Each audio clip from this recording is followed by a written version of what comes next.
Up until that time, missionaries were prohibited from coming to India to evangelize and do anything else. In 1812, William Wilberforce decided that he needed to do something. The church lobbied him, and they said, we want to get access to this land of unsurpassed riches and wealth. So William Wilberforce turned to the church and he said, here's what we do.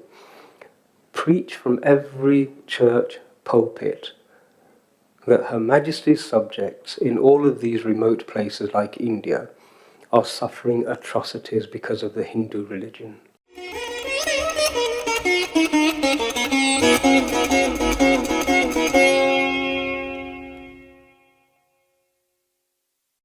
How do we perpetuate and how do we prevent the enemy from arising one day to threaten you? I've mentioned slavery. Does anybody know who is known for having abolished slavery? Abraham Lincoln. In America, very good, a slave owner. But who released more slaves than Abraham Lincoln did? William Wilberforce. Yep, he is often put forward as the father of the slave-free British Empire. Now, when I was looking at the piece of this jigsaw puzzle, I thought, well, let's have a closer look at Mr. Wilberforce. And a few interesting things came to my mind. And one thing I was particularly interested in was, why are there so many people who have a sanskar for hating Hindus? And I needed to know that. And I stumbled across our dear Mr. William Wilberforce, the saviour of the slaves.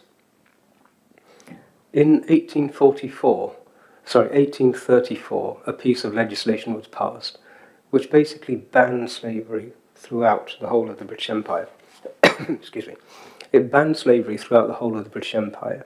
The slaves were free. An interesting thing was that £20 million was paid to the owners of slaves, not to the slaves. There was no compensation given to them.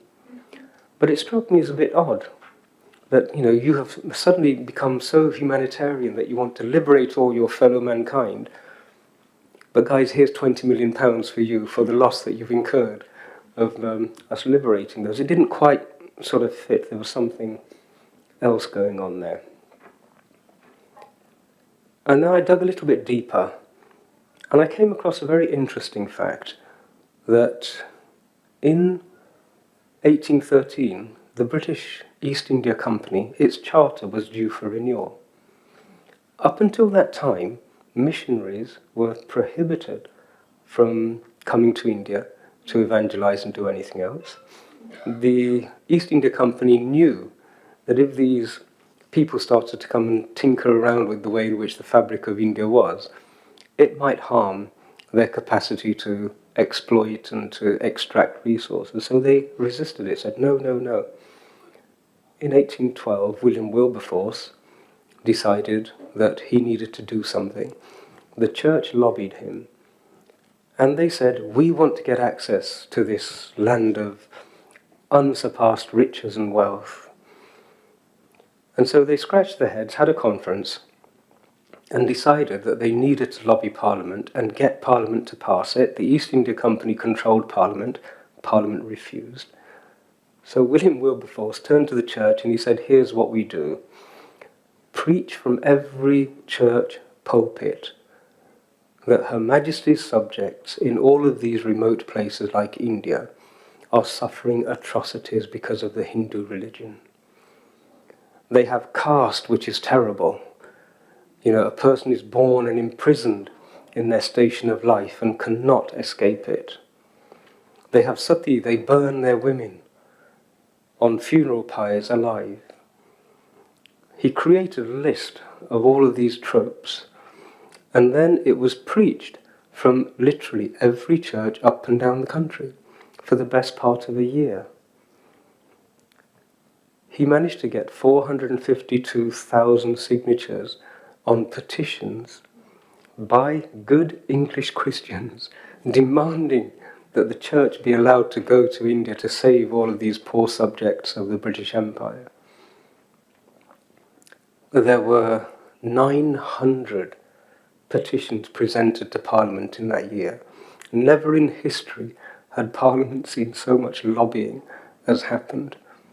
And the impact of it was that a clause was introduced into the charter of the East India Company in 1813, and that clause basically said these religious institutions can now go to India and save all of these heathens. But just think about the impact of what that one act has had across the centuries. You can visit, in fact this happened with me. I was in Charlottesville in Virginia in the United States having a haircut. Yes, I had a haircut once upon a time. And so I was in this little barber's shop, hairdressers, and she was cutting, and she said, "So where are you from?" And I said, "I'm from England." And being American, and we know how geographically wise and well-informed they are, she said, "Oh yes, I know, England, that's in London, isn't it?" And I said, "Yeah, we're close enough, that's not too far away." And then we talked, and we talked about my origins, and she knew about the caste system. Okay?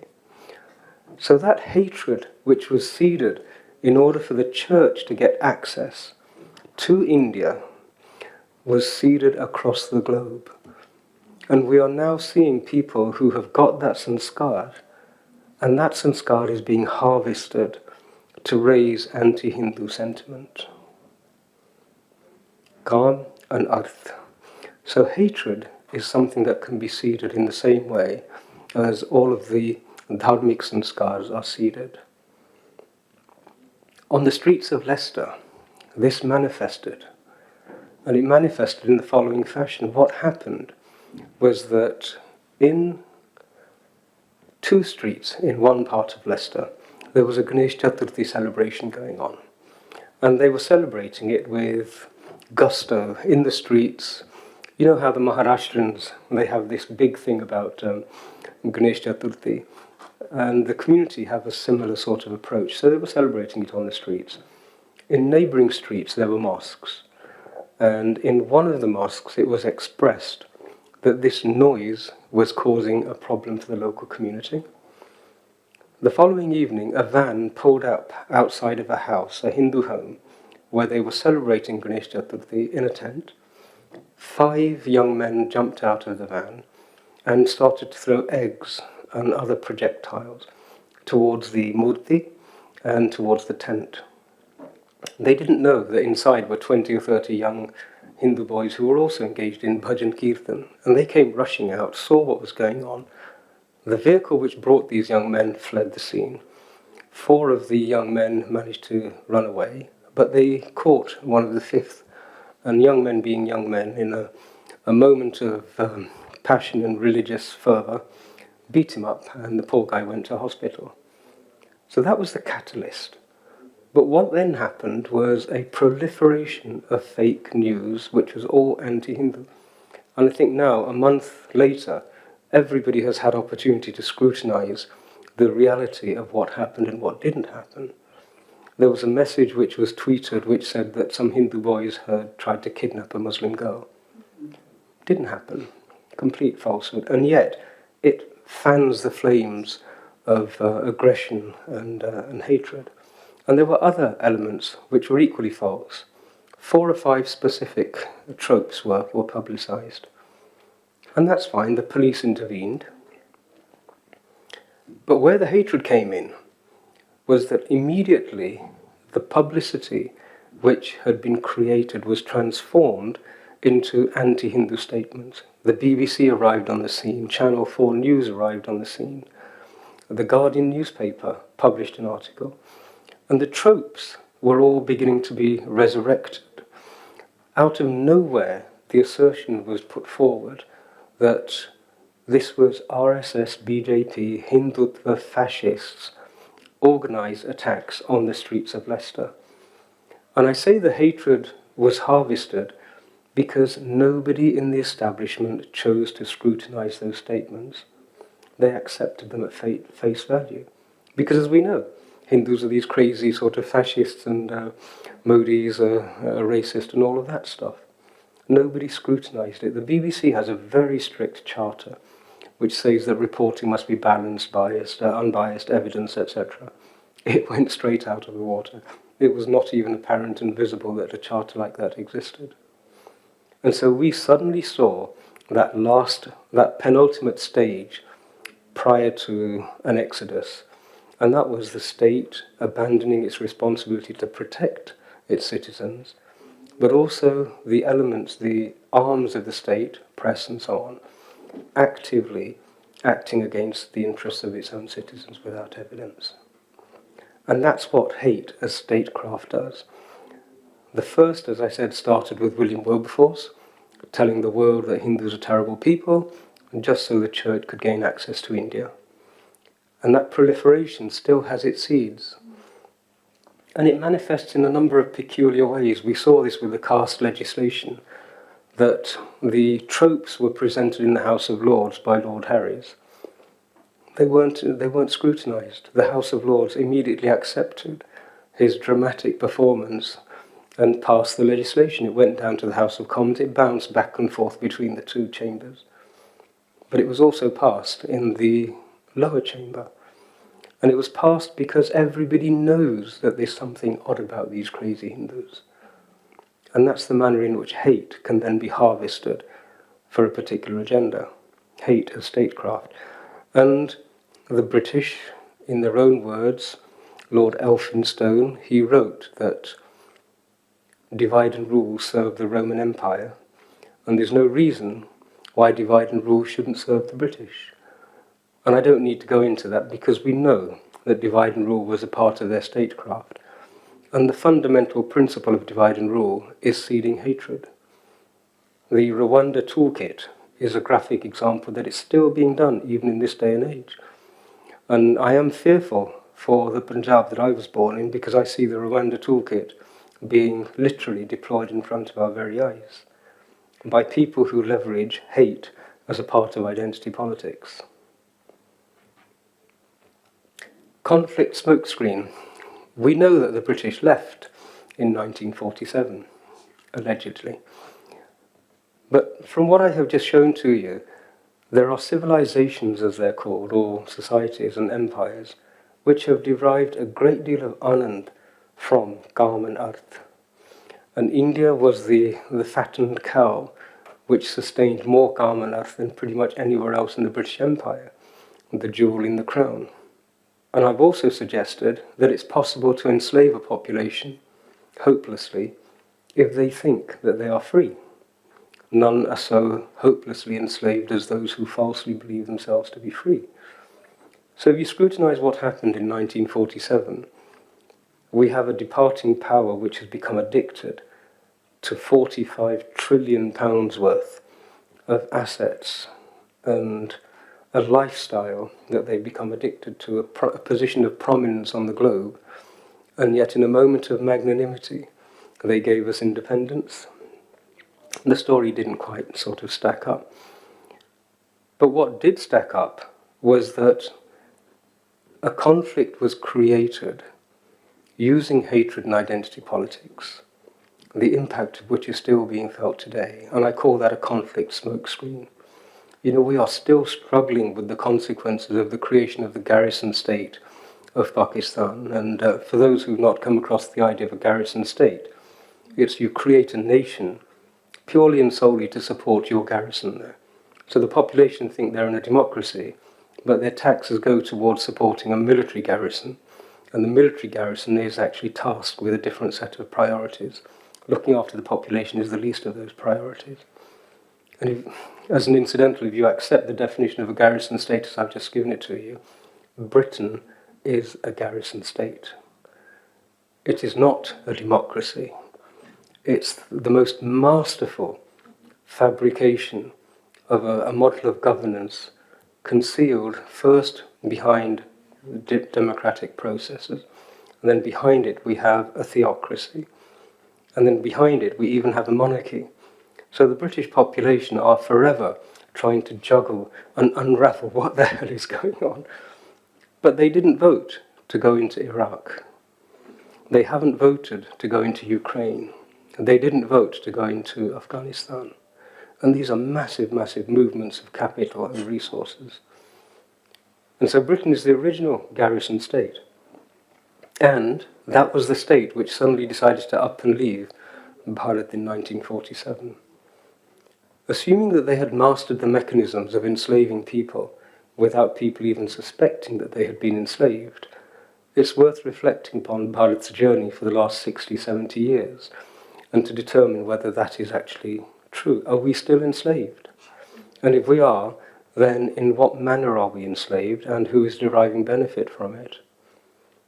It's not beyond reason to see that the Congress party that was left might just have been a Trojan horse, the figment of the vision and image of a governing party, a democratic governing party, but really with a motive which was to prevent the re-emergence of that Indic identity.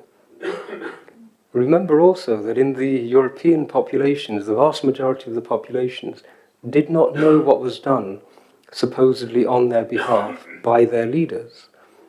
The British have a terrible account of history. If you go and have a look at the history books, typically until very recently, we used to study the Tudors, the Georgians, the Victorians, and all of a sudden would leap forward to the Second World War. There's a big gap in that history as to what was done by the British during those colonialist years. And what was there was a complete fabrication.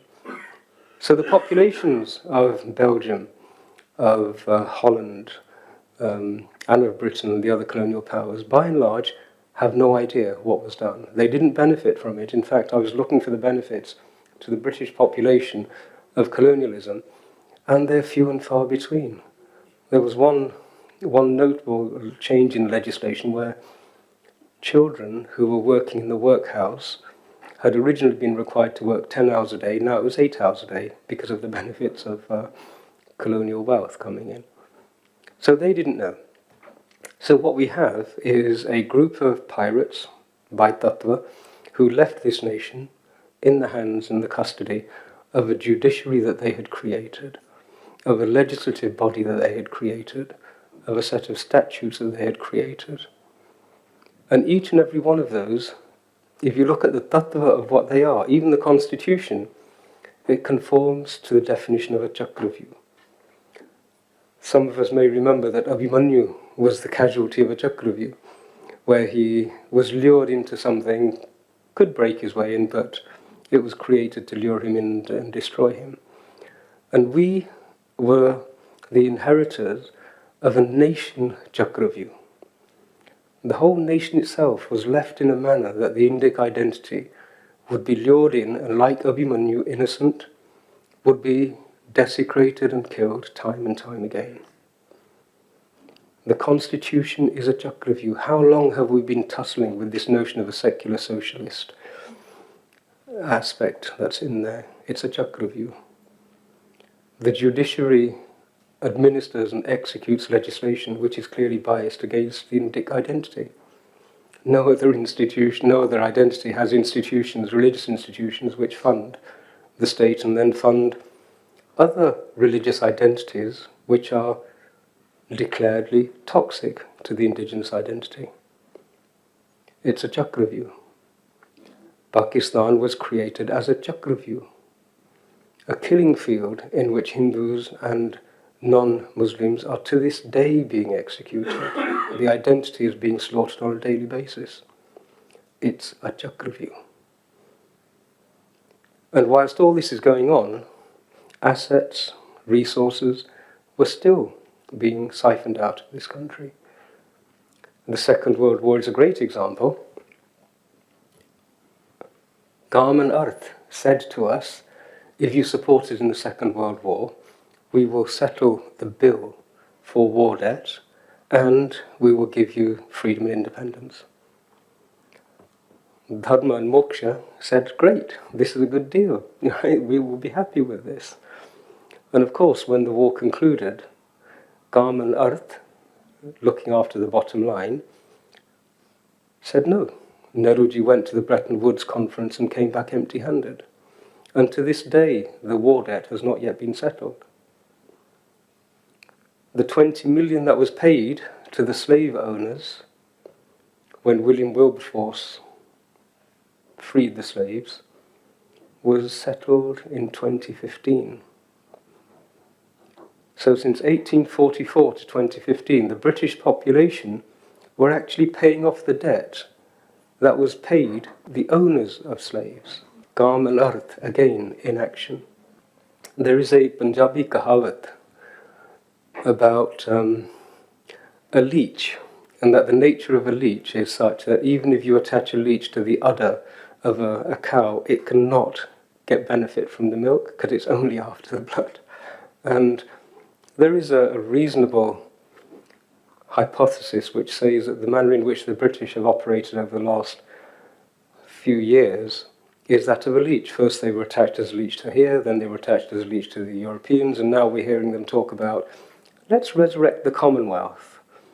And genuinely, the people who are talking about this in Parliament that I've heard and witnessed in the United Kingdom, they think it's an honourable and feasible thing to do, that, the Commonwealth is there and that they should resurrect it and help it get back on its feet again.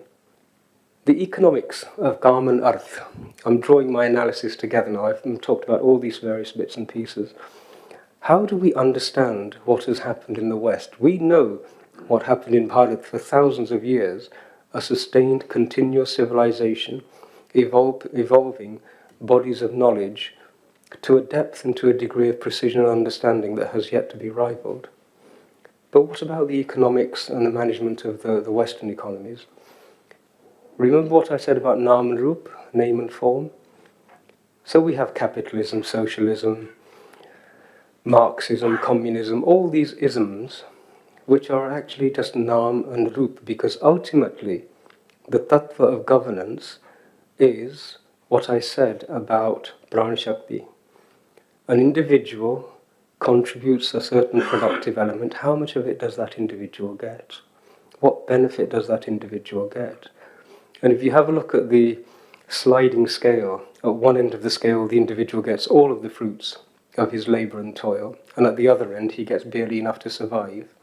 That sliding scale, if you place it at different points, you find communism, you find capitalism, you find socialism, etc. But ultimately, the tattva of all of these systems is the maximum contribution towards a centralized authority from a large number of people. So there are various degrees of slavery at one extreme end. The promise is the utopia that everybody will get the benefits of their labour and their toil, and it has yet to have been delivered. There are periods where it approaches it and then periods where it disappears.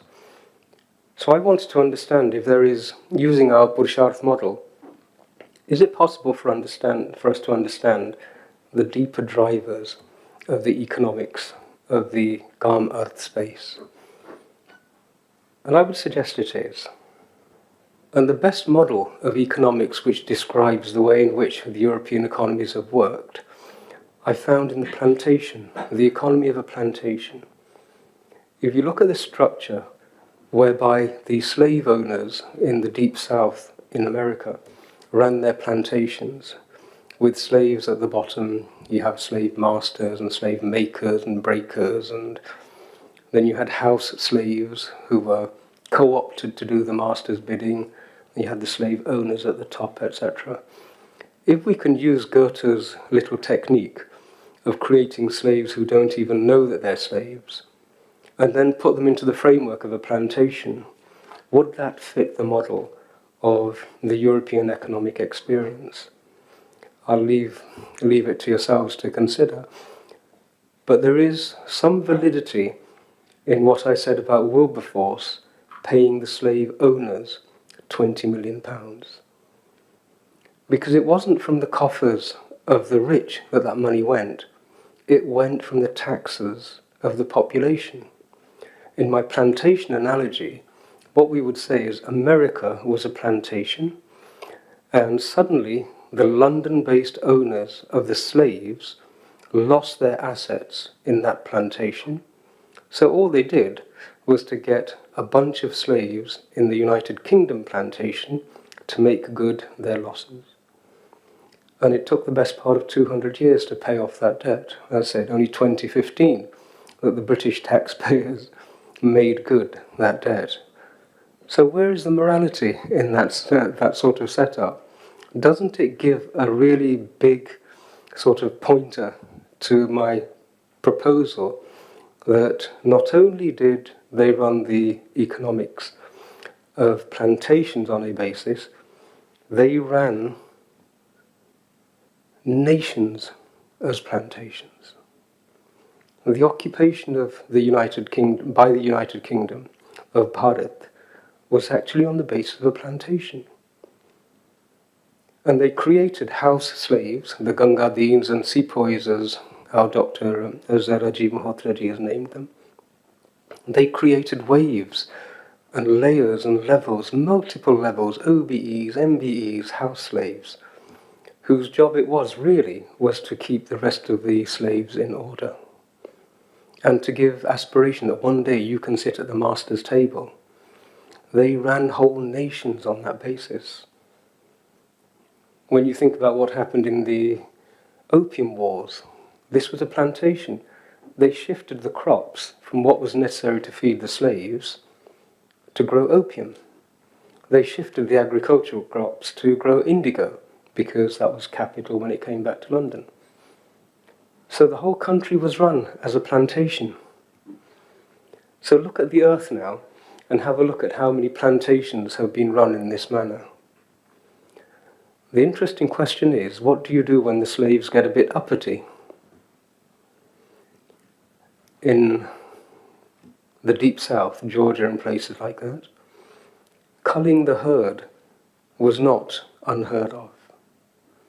When they get a bit too big for their boots, when they get a little bit too uppity and start to challenge authority, then the herd is culled. And it's striking that so far, throughout the European history, there has never been a period of stable prosperity for any of the European nations. The magical sort of utopia that everybody has been working for has never been attained. And yet somebody could put together a conspiracy which says that when the middle class become too fat, then what we need to do is to talk about inflation. Let's raise interest rates because the balance is now being so upset that, the future economics are a problem. If you accept that there might be some validity in that sort of a scenario, then what we're seeing right now in the West, certainly in the United Kingdom, where interest rates are going up, the financial condition of most households has never been so dire after 2 years of lockdown, and yet suddenly everyone's talking about inflation. It certainly isn't demand-based inflation. Is there a financial culling of the herd going on? We certainly see more Bugattis being produced than ever before. We certainly see more Ferraris driving around Mayfair than ever before. So possibly the notion of it being a plantation and it being run like a plantation is not so far from the truth. Where does it go? Imagine somebody who is so unpleasant and so addicted to calm and earth. The world is their oyster. Alexander wanted to conquer the world. Hannibal. There have been so many megalomaniacs who thought that they would be able to do this. Maybe they haven't disappeared. Maybe they're hidden in plain sight still with that same ideology. It would not be inconceivable for them to think of the earth as a plantation. Unlimited ownership of land and resources, complete control, and humanity being plantation slaves. How would you do that? How about CDBCs, centrally controlled digital bank? You know what I mean. Digital currencies controlled by central banks. A currency where the transaction itself can be controlled, i.e. who can buy what from whom, inherently built into the currency. What an incredible tool for somebody wanting to enslave all of humanity. Freedom of movement, one of the characteristics which defines whether a person is free or not. We've just seen digital passports, determining who can travel where and when. So please, I submit it to you for consideration, Plantation Earth. You heard it here first. We are the civilization which had an understanding of the four Purushartha. We are a civilization which understood how to live in harmony with this whole of creation. And so there is a responsibility that falls upon us once we start to see what's happening. And I'm going to use an analogy. There's a story in one of our Shastra, I think it's in the Yoga Vashishta, in which a woodcutter is chopping wood in the jungle, and he's in the clearing, and he sees on the other side of the clearing 4 sages walk into the clearing. And he thinks, my goodness, I'm blessed. It's amazing to have sight of one of these, and there are 4 of them there. So he rushes forward and places his forehead at their feet. And they are impressed with him. And they say, what can we do for you? What can we do to help you in your life? Do you have a question or a desire? And he says, all 4 of you are obviously engaged in tap, in sadhana. Could I be so sort of impertinent to ask what it is that each of you have acquired from your sadhana? And they say, sure, no problem.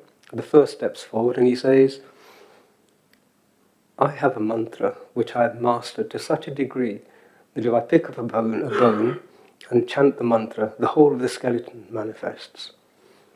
And the woodcutters, I don't believe it, that's extraordinary. And he said, okay, there's a little random bone there, he picks it up, does his mantra, and suddenly there's the whole skeleton, it appears, it manifests. The woodcutter is just awestruck. He turns to the next, and the next one says, I've got something even better. I have a mantra.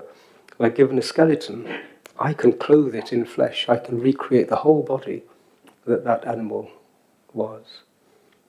And again the woodcutter says, I have to see this. So, sage number 2 picks up a little element of the bone, chants his mantra, and suddenly the whole body of the creature appears there.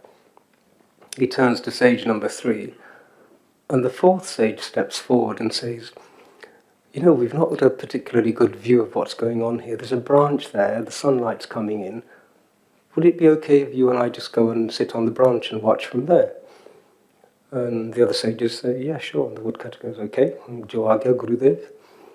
And they climb up. And the 3rd sage says, I have got one of the most powerful mantras, and that is that I can articulate it and bring life into a dead body. And they say, wow, okay. We have to see it. He articulates the mantra, and the tiger springs to life and eats all of the sages who are still on the ground. And the woodcutter turns to the 4th sage and says, what is your sadhana that has, given you some benefits? And he says, I have the sadhana of what not to do. I have a vision of dharma. I can see harmony, the way things should be, the design of all things. And so I know what not to do. What a vision of dharma teaches is what not to do. And that's our Indic identity. Whenever we go to other nations, we know what not to do, which is why there are only 379 Hindus in prison in the United Kingdom. Not because they read the books. Instinctively we know what not to do, and that's our Dharmic heritage. And the reason it's so important is that when you have societies based on Kam and Arth, they do not know what not to do. Dr. Fauci funding gain-of-function research in a pathogen which is capable of destroying humanity. He should have known not to do that. And we are in a world at the moment where technology is like a train that's left the station. And I'm afraid it's being driven by people who have no idea of the conclusion that they're taking it towards. But this is not an impossible task. Because remember, dharma is the harmony, the relationship of all elements of creation. And so each time each person performs a dharmic act, it resonates in every corner of creation. And so the tiniest of dharmic acts have a multiplying effect on the whole system, which is why Krishnaji says, forget about the whole system.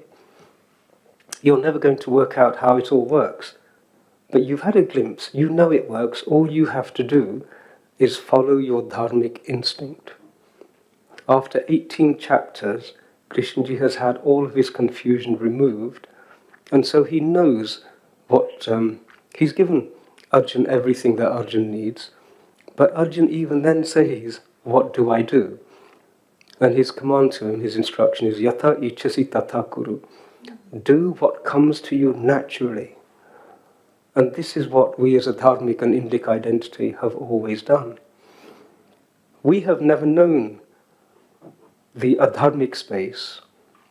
We have had a comfortable sense of understanding of the dharmic space. But I'm hoping that with the few pointers that I put into your thoughts and ideas today, that you will be able to recognize the adharmic space for what it is, the pursuit of Kam and Earth, even to the detriment and destruction of the whole of the biosphere. And so when we interact with identities which are based in societies which are Kam and Earth, it's worth us recognizing who are we serving. I had somebody say to me not so long ago, isn't it wonderful that we have Sundar Pichai heading Google, that we now have Rishi Sunak as the Prime Minister, a Hindu Prime Minister of the United Kingdom. And on the surface it would seem to be, we're making progress. But a part of me recognized that these two incredible individuals, and so many like them, are actually serving Kam and Earth. Right? They are not serving Dharma. And so we should recognize that to be the fact, and do our best to try and ignite in them some semblance of a remembrance, a vague memory of their Dharmic ancestors. And this is the nature of the existence that we're in. Now, hopefully, with the various bits that I've put forward, everybody is in a situation, in a position to recognize that we have the responsibility more so than anybody else. Because harmony can only be restored by people whose existence is harmonious. You can't give what you don't have. You can't share something which is no more than a concept. It doesn't translate. Many times people come to me and say, Satishji, how can I teach my children Dharma? How can I teach them about their ancestry? And 9 times out of 10 my answer is, well, you have to acquire it first. Children are hypocrisy detectors. If you're saying to them, you must read the Bhagavad Gita, and they say, well, you've not read it, Papa, it doesn't wash. So the responsibility for re-establishing a dharmic understanding everywhere rests with us more than with anybody else. Don't be despondent about the scale of what's ahead of us, because the enemy, and they are an enemy of Dharma, are few in number. They have access to power and authority, but the vast majority of populations around the planet are still good people who instinctively are trying to live dharmic lives, live in harmony with each other and their environments. And those are the people who, once they understand the difference between adharma and dharma, then they are our biggest constituency. They will act, and they're already beginning to act, to restore harmony. So have courage. Don't be despondent. Remember, the Pandit Sena was a fraction. The Narayani Sena, which had never been defeated on the other side of the battlefield, even that didn't dissuade Arjuna and Krishnji, because their acts would be amplified by Dharma. We say in mandirs many times, I've heard it and I'm sure you've heard it as well, Dharm ki jai ho, adharm ka nash ho, praniyon mein sat bhavna ho, aur vishwa ka kalyan ho. Which is good. It makes you feel really nice at the end of a bhajan kirtan. But dharm ki vijay can only happen when adharm ka nash ho. Right? Discord and disharmony, all of the elements of people pursuing Kam and Earth without fear of consequence. That's what adharma is, and it has to be dealt with. And then you have praniyon mein sadbhavana. When it's praniyon mein, not just human beings, it's all incarnate jivatmas. Then there is harmony restored, and then Vishwa ka kalyan hoga. And on that note, I'm going to conclude my little talk for the afternoon. I'm more than happy to take questions and answers and dig into some of these ideas a little bit deeper, but it's up to you. Now you know. Yatha ichasi tatha kuru. Thank you very much. Jai Shri Ram.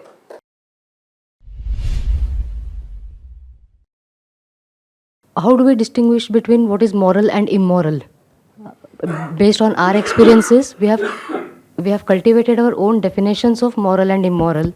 And when we are in a discussion with a so-called educated group of people, they say that's your belief system.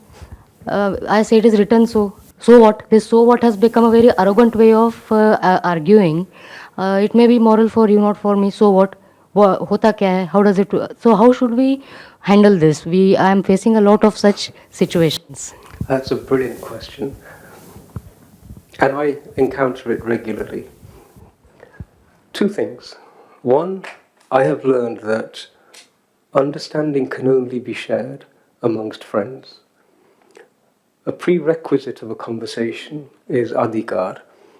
In the days gone by, a person had to acquire the right to ask even a question, because we knew that an irrelevant question asked irreverently results in no progress.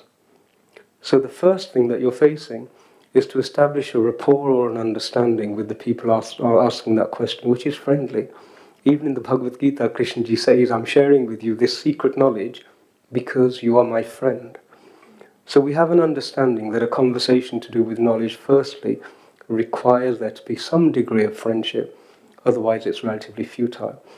Now that's actually an enjoyable position to be in, because if you're happy to engage in the dance that is going on between you and the youngster who is arrogant, who is prideful, who is condescending, all of those things, if you can look past all of that and engage in the dance individual to individual, you get it to the first stage, which is a little bit of respect and a little bit of openness of thought, and then you can address the second item.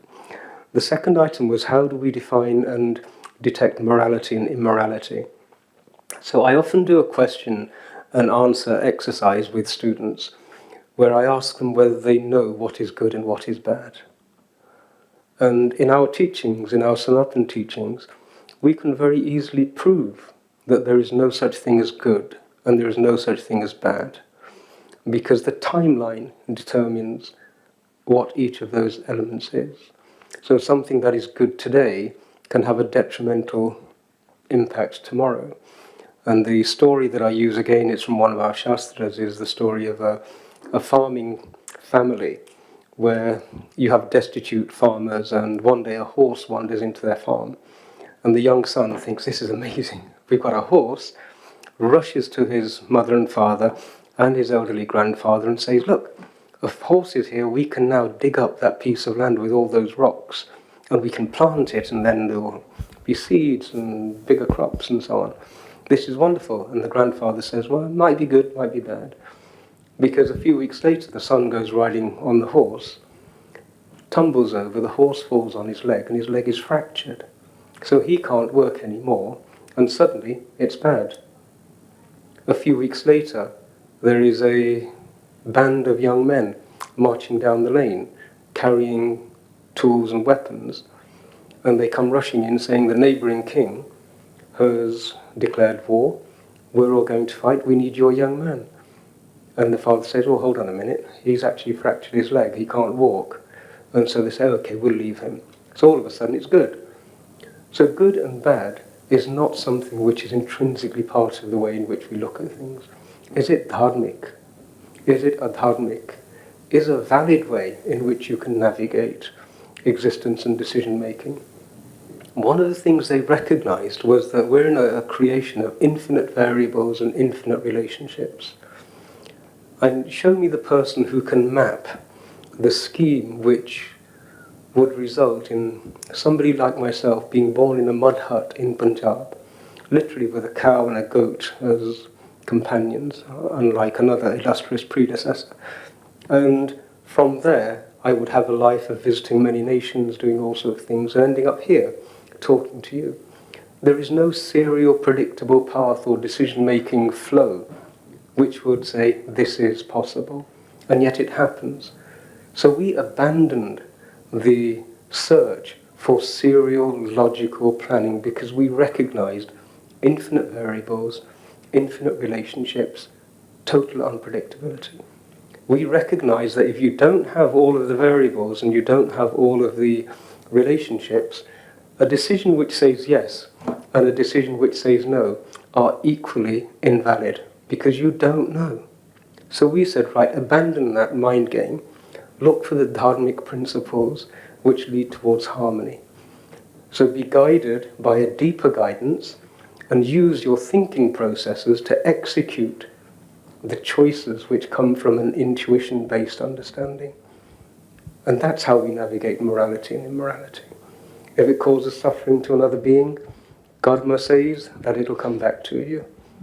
Yeah, those sorts of principles are how we make decision making, even though in the short term it may be that the decision you're making would cause you to have loss or might cause you discomfort.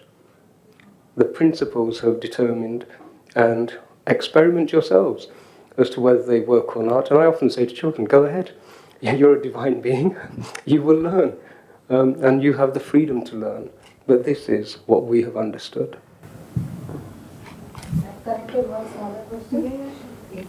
This karma coming back. Wait. Karma coming back. We who are, I would not say believe, it is all about experience. In one way or the other, I have done something, and I do think that it must be what I have done sometime before. But those who don't believe in this concept of karma, the followings which don't believe in this, how to handle that situation where who has seen karma coming back? Now the individual who slaughtered that girl into 35 pieces, who has seen karma coming? Law of land is another way, maybe karma coming back. But does it tally with the cosmic karma coming back? We haven't seen it scientifically happening. Some say, who would believe that I don't believe in my last birth? How do you say that I did something bad last birth, and how is it's happening now? So such kind of questions. Absolutely. So right at the outset, I made a declaration, a disclaimer, and that was that we're a tradition which many traditions call infidels. We are the non-believers, we're the kufr in some other traditions. And the reason is that we do not require anybody to believe anything that we say. We have recognized that the manifestation of a being such as us is in itself an incredible miracle, and that being has every right to continue its journey, but not the right to harm another being. That's a principle that we've accepted. Now, anybody who says, well, I don't believe in the past, I say, great, that's a very Hindu thing, because we don't require you to believe in anything at all. But if you sit in sadhana and you stabilize Anmaya Kosh, the physical form, and you balance Pranmaya Kosh, the energy flow, and you purify Manomaya Kosh, and you stabilize Vijnanmaya Kosh, you will have an experience of Anandmaya Kosh. Try it and see. It's an experiment. I know that in the spring months, there's a breeze that blows in from the Mediterranean into Valencia, which is an orange area. They're huge crops, orange crops. And the blossoms there are so fragrant that it's almost intoxicating. Now, I've described it to you, but you haven't experienced it. The only way you'll experience it is to go on the journey. If I describe a journey to you, you have no choice as a reasonable person, either to undertake the journey or to accept the possibility that the journey is valid. It's entirely unreasonable to reject the journey and the possibility without undertaking the experiment. And that's not a part of our tradition. You know, sadhana, the word sadh means to establish through experimentation. A sadhu is one who is experimenting with the very fabric of his existence. Sadhana is conducting experiments with our body and our senses as the instruments for measuring and detecting what the outcome and the results are. We are a sadhana paddhati, we're not a belief paddhati, and that's why we're infidels. And you don't have to believe a word I have just said. I'm worried that this is going to be an incredibly good question. We're rearranging the room just for you to deliver this one. I have few suggestions or musings which I would like you to comment on. For example, you said now we have a system which actually concentrates on artha and kama more and not on dharma and moksha, right? Purusharthas. See, we basically have a system which the laws are not pertaining to the laws of Prakriti. If we have laws which pertains to Prakriti, where we do not exploit the Prakriti but live in harmony. That's what is said in Bhagavad Gita also, and our Shastras also say that very clearly how the economic system should work. So, can India, can Bharat move back to an economic system which is not, I would say, the left is equally bad and the right, that is, the capitalists, are equally bad. So we need to dump both of them and go back to our own system. In a modern way, how we can translate it. So that has to be done. So I would like your views on that. Secondly, we have this huge Abrahamic system which calls us, or anything, not just us, everybody who does not believe in their God as their ultimate God, they feel that they have to be exterminated. That's their basic principle, and that's how they keep moving. They do have these two Abrahamic religions that I'm talking about. They have a system of dasvanti, or 10% of giving their earnings to their poor, or for their religion, as they say it. I found that in our Hindu system, we don't have now giving back to the society. Donations are still, or dana, not just donations, danas are still very, you can say, left to an individual, not forced. Now they have a forced system, we don't have a forced system.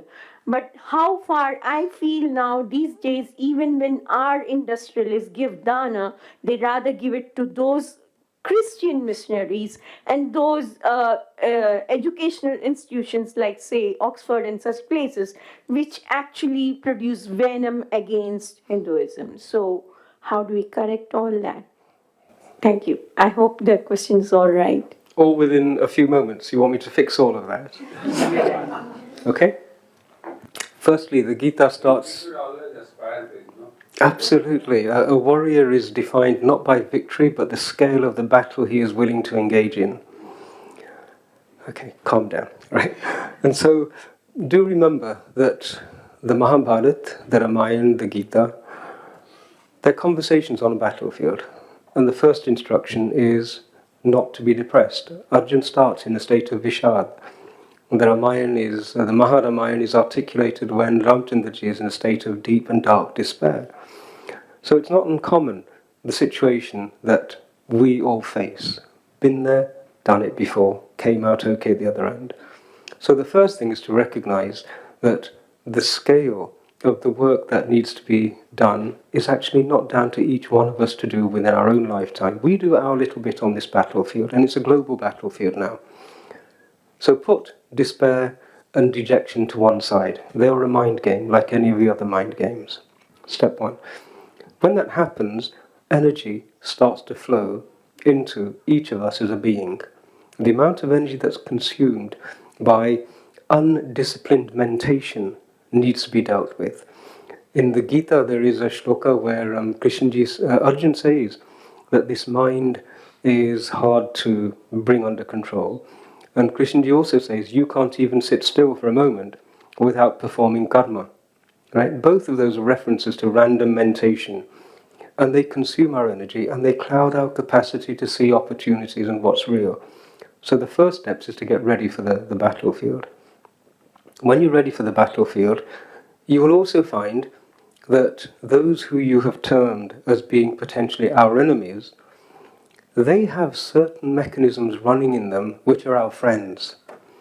I've spoken with many people who are Christianists, and I use that word as opposed to Christians, and I've engaged with people who are Islamists as opposed to Muslims, and behind their eyes are the same drivers and needs that we know. As people who have studied the self, we know. I know that if I present very well and with affection and with compassion and with friendship, a certain number of steps communicating a particular understanding, they have within them a thinking process which will receive it, and it will process it.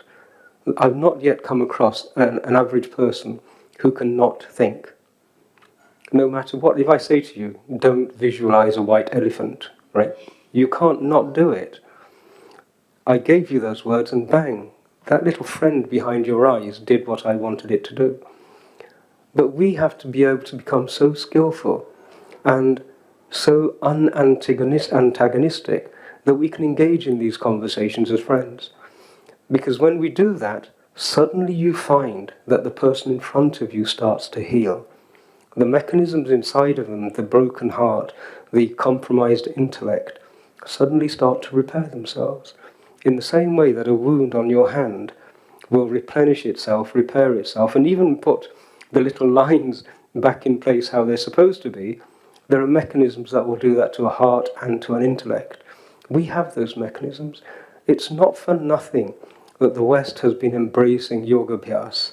Why? Because it teaches them about themselves. And the moment they learn about themselves, they're given...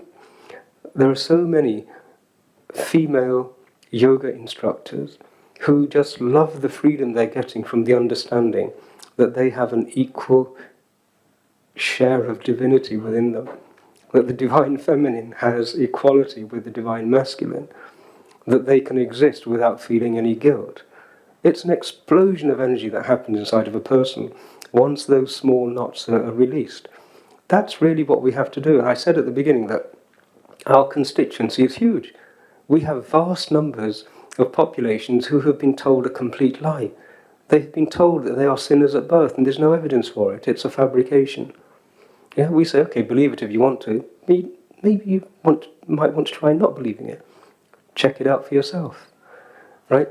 The manner in which they have been crippled in those years when samskara formed is also easily identifiable. We have a faculty of reasoning, and if you want to cripple the faculty of reasoning, you get a child to accept as true something which makes no sense. That's how you do it. You know, in our Shastra we talk about Atma being a Hans, a swan with two wings. One wing is the wing of reasoning, the other is the wing of love and affection, the heart, head and heart. You clip the wing of intellect and reasoning by making it accept nonsense as valid. You clip the wing of the heart by planting guilt or fear into the mind and heart. Once you've done that, you have a swan which can't fly. It just drags its carcass around on the earth, trying to be something that it knows it is, but it's not equipped to do. What we do in our vidya, we have the tools to repair the wing of intellect and the wing of heart. It happens naturally. And that's the task in front of us. Can you imagine a greater opportunity? You know, we have a lifetime in front of us. What a great piece of work to be engaged in. With regard to your question about the politics here, we have a process of decolonization to go through. And if I can revert back to something I said earlier, what we're going to do is to create here, in harmony with Prakriti, a dharmocracy. That's what we need. That's what we've always had. The harmonious allocation of resources, the application of justice on the basis of dharmic rules. It will repair and heal itself so quickly.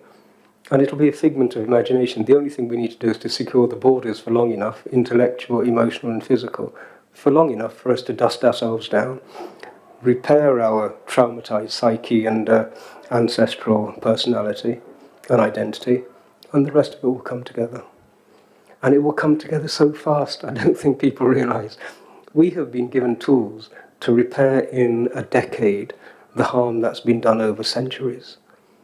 We have the capacity to repair our own trauma in a matter of years even deeply seated transgenerational traumas, we can do this. You just need to go do it. 2 hours, what you gave has been really a hell of a lot to process. Sure. And certain concepts are kind of multi-layered, and few things which are very clear and which normally we are Hindus, but we are more nominally Hindus rather than with a deep and internalized understanding of being Hindus. So we don't realize, and this is part of our inheritance or our parampara as well as our sanskar, that we don't other. So when we don't other, then we don't know the differentiation also as to what makes us different. And Malhotra Sahib has written a wonderful book on that. So, like you have given a very continuous kind of discord, but I'm trying to kind of bullet it. So, we are a nation, or we are a parampara or sanskar of seekers, whereas there is an alternate adharmic sanskar of being believers. And even when Arjuna is there, and he is taught by none other than Lord himself, and he is full of doubt, he is full of depression, he is full of dark thoughts, he is stymied in his action, which is a sense of his true nature, But when eventually, after 18 chapters of discourse, he is still not convinced, Lord shows him the Virat Rupa. And when Virat Rupa is shown, then he says, oh, now I am seeing that you are the ultimate, and because you are telling me all this, I am ready to do what you are telling me. And he says, no, don't do it because I am telling. Yathechasi tarakuru, like Pandit ji said. So, in that sense, there are a few other bullet points. For instance, the adharmic arth karm based society, which appears very glittering, how nice US looks from any green card aspirant and other places in Europe and whatnot. But look where it has brought our society to. We are facing the sixth extinction.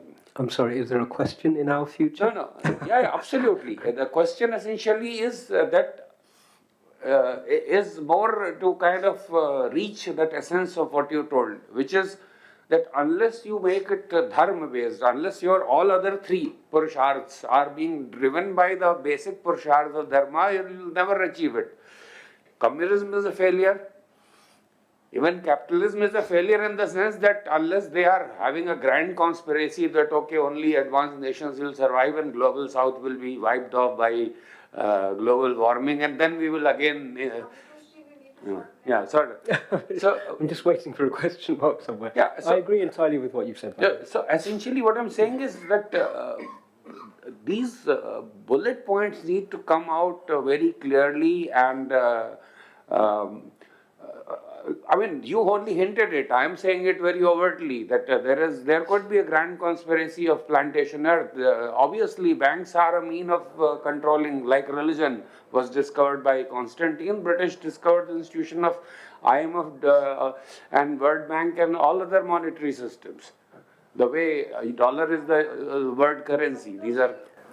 So, if I was to but encapsulate what I want people to take away from this, is firstly the idea that there are people whose life values are determined by karma on its own. When we see them performing the most violent acts, we need to recognize that's what they've been trained to do. The second is there are people who are karma and earth based, and we need to recognize them and to engage with them from a dharmic perspective. The third is this idea of plantations, because I think that idea is an idea which will flourish in our understanding. It will enable us to better understand the world in which we're functioning and hopefully better navigate a journey through that world. Because I think plantation earth, it's a hypothesis which has greater correlation with events as they're unfolding than many other economic models. After stepping up to the next rung of realization of Shatrubodh in this couple of hours, what are the tangible steps we can take? That's the straight question to outsmart in this mind war. The tangible steps, legislation, monitoring committee, or something what we can start right next hour. Some tangible steps. I would like to know that. Brilliant question. I'm a pragmatist myself. And remember, at the end of the Bhagavad Gita, Arjun took action. And at the beginning of our conversation, I said that what I was hoping to do was to participate and contribute towards the decision-making process. Because as people of reason, unless we see a reasoned path to a conclusion, then we generally don't act. We're always waiting for more information. I'll find out a bit more. The next YouTube video will tell me just what I need to do before I act, and so on. And to some degree, that's created a situation, I think they call it the paralysis of analysis. And it's an addiction like everything else. But what can we do? There is so much we can do. Firstly, I've indicated that we have a message, a value system, and an understanding of creation that is thirsted for by so many members of our human family. They want to know this. In the United Kingdom, only a few weeks ago, the attendance at the churches was under 720,000. On one Sunday, in every church, taking all that into account, the total footfall was less than 750,000. In the UK, we have more than that just among our Sanatani family. And why? Because people have seen that what they have accepted hasn't helped them. They are desperate to know this. And so we need to become capable of sharing this with courage and with empathy. And the other thing is that we have to have the protection of a state. Every tradition has got a nation state to act in its own interests. The Hindus and the indigenous communities of this country do not have the protection of a nation state. That is adharm. And if you don't have the protection of a nation state, and you're contributing taxation to maintain that situation, especially when other elements do enjoy the protection of the state, then you're not a citizen. You're not a full-fledged citizen. And I would go as far as to remind everybody that the Civil War in the United States started when Colonel Pratt, unfortunate name, popularized the slogan, "No taxation without representation." He put forward the understanding that the British government and parliamentarians were making legislation and taking taxes with no concern for the well-being of the citizens, and it was popularly accepted. I think it would be a natural progress for our community to start to bring to the attention of the government here that they have no right to our taxation if we do not have rights as full citizens. It's not a complicated message, and it's a message which has intrinsically, inherently within it, a natural sense of justice. We need to articulate it. Once we articulate it, I think we will find it will empower the government to reconsider many of the statutes which hail back to a time when we were deliberately enslaved and which were created to enslave us. That is an injustice. When you articulate a position, the second thing you need is a platform from which you can articulate this. And myself and many people now in Bharat, certainly people who have got an understanding of jurisprudence and international law, are now beginning to think that perhaps we need to be able to articulate an indigenous perspective at the United Nations. Bharat is a member, is a signatory to the United Nations Declaration on the Rights of Indigenous People. 177 nations signed up to that, and enshrined in that declaration is the statement that the state has an obligation to protect, preserve, promote, nurture, nourish the indigenous rights, rituals, practices, and assets of the indigenous people. So the Indian state is a signatory to that. We need to create a forum where that can be articulated.